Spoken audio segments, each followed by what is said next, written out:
పాతకాలంలో రాజులు గుర్రాలెక్కి ప్రయాణం చేసేవారు. తర్వాత ఆధునిక కాలంలో బస్సులు, ట్రైన్లు, విమానాలు వచ్చాయి.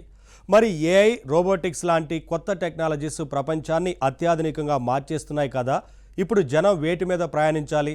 డ్రైవర్ లేని అటానమస్ వెహికల్స్ అనుకుంటున్నారు కాదు. అబ్బే, మీరింకా వెనకబడున్నారు. మనుషులు నేరుగా రోబోట్ల మీదే ఎక్కి ప్రయాణం చేసే రోజులు వచ్చేసాయి. ఏంటి, నమ్మలేనంటున్నారా? అయితే మీరే చూడండి.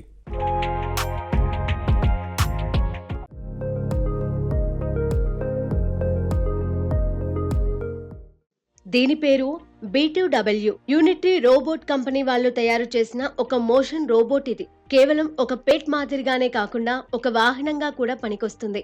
దీని ప్రత్యేకత ఏమిటి అంటే 4 కాళ్లతో ఇది అనేక విధాలుగా కదులుతుంది. దీని 4 కాళ్లకి పాదాలకు బదులుగా చక్రాలు ఉంటాయి. అందువల్ల మామూలు 4 కాళ్ల జంతువుల మాదిరిగా దీనికి లిమిటేషన్స్ ఉండవు. అనేక రకాల మూవ్మెంట్స్ ఇవ్వగలుగుతుంది. ఉదాహరణకి ఇది డబుల్ స్పిన్ చేయగలదు.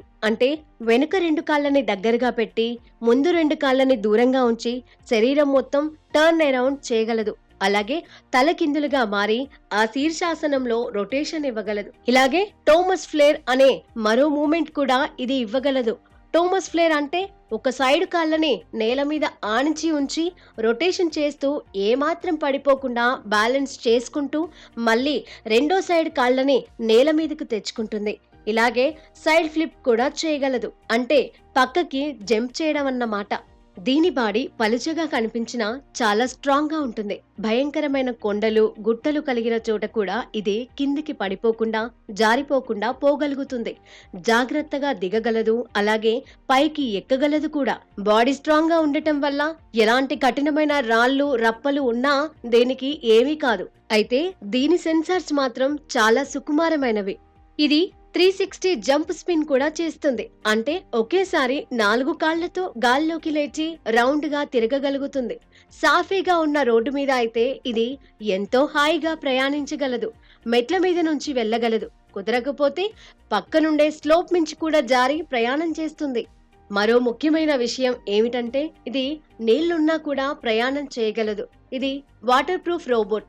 మరీ లోతైన నీళ్లలో ప్రయాణం చేయలేదు గాని ఒక స్థాయి నీళ్లలో అయితే ఇది నడుచుకుంటూ ముందుకు వెళ్లిపోగలదు. అంతేకాదు నీటి ప్రవాహానికి ఎదురీది పైకి ఎక్కగలిగే క్యాపబిలిటీ కూడా దీనికి ఉంది.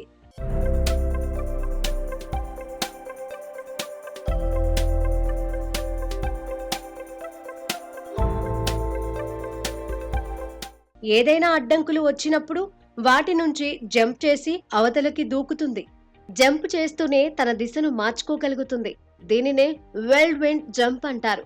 అటవీ ప్రాంతంలోనూ, ప్రమాదకరమైన పర్వత ప్రాంతాలలోనూ, మనిషి వెళ్లలేని చోట్లకి కూడా ఇది వెళ్లగలుగుతుంది. దుమ్ము కొట్టుకున్న ప్రాంతాల్లో కూడా సెన్సార్ తో దారి చూసుకుంటూ ఎంతో సులువుగా ప్రయాణం చేయగలుగుతుంది. ఎన్నో ఢక్కా మొక్కీలు తినగలిగే కాళ్లు కలిగిన ఈ రోబోట్ ఎత్తు నుంచి కూడా దూకగలుగుతుంది కూడా. 2 నుంచి 3 మీటర్ల ఎత్తు నుంచైతే ఈజీగా దూకగలుగుతుంది. అంతేకాదు దూకిన తర్వాత 2 కాళ్ల మీద కూడా బ్యాలెన్స్ చేసుకోగలుగుతుంది. ఇక 4 కాళ్ల జంప్ చేయడం అయితే దాదాపు 3 మీటర్ల ఎత్తు నుంచి కూడా దూకేస్తుంది. ప్రయాణం చేయడమే కాదు, ఇది బరువుని కూడా మోస్తుంది.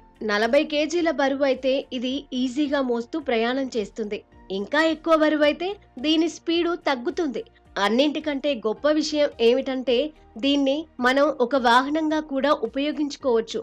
మరీ కఠినమైన ప్రాంతాల్లో దీని మీద ఎక్కి కూర్చుంటే ప్రమాదమే. ఒళ్ళు హూనమైపోతుంది. కానీ దీనిపైన కూర్చొని గతుకులుగా లేని రోడ్ల మీద, చిన్న చిన్న కొండల మీద, గుట్టల మీద మనం ఈజీగా ప్రయాణం చేయవచ్చు. అయితే తలకి హెల్మెట్ ధరించడం మాత్రం తప్పనిసరి. ఆ మధ్య ఆ బోస్టన్ డైనమిక్స్ వాళ్ళు ఇలాంటి 4 కాళ్ల రోబోట్స్ ని తయారు చేసినప్పుడు వాటి గురించి జనం చాలా గొప్పగా చెప్పుకున్నారు. అయితే యూనిట్రీ వాళ్ళు మరింత పవర్ఫుల్ రోబోట్లను తయారు చేస్తున్నారు.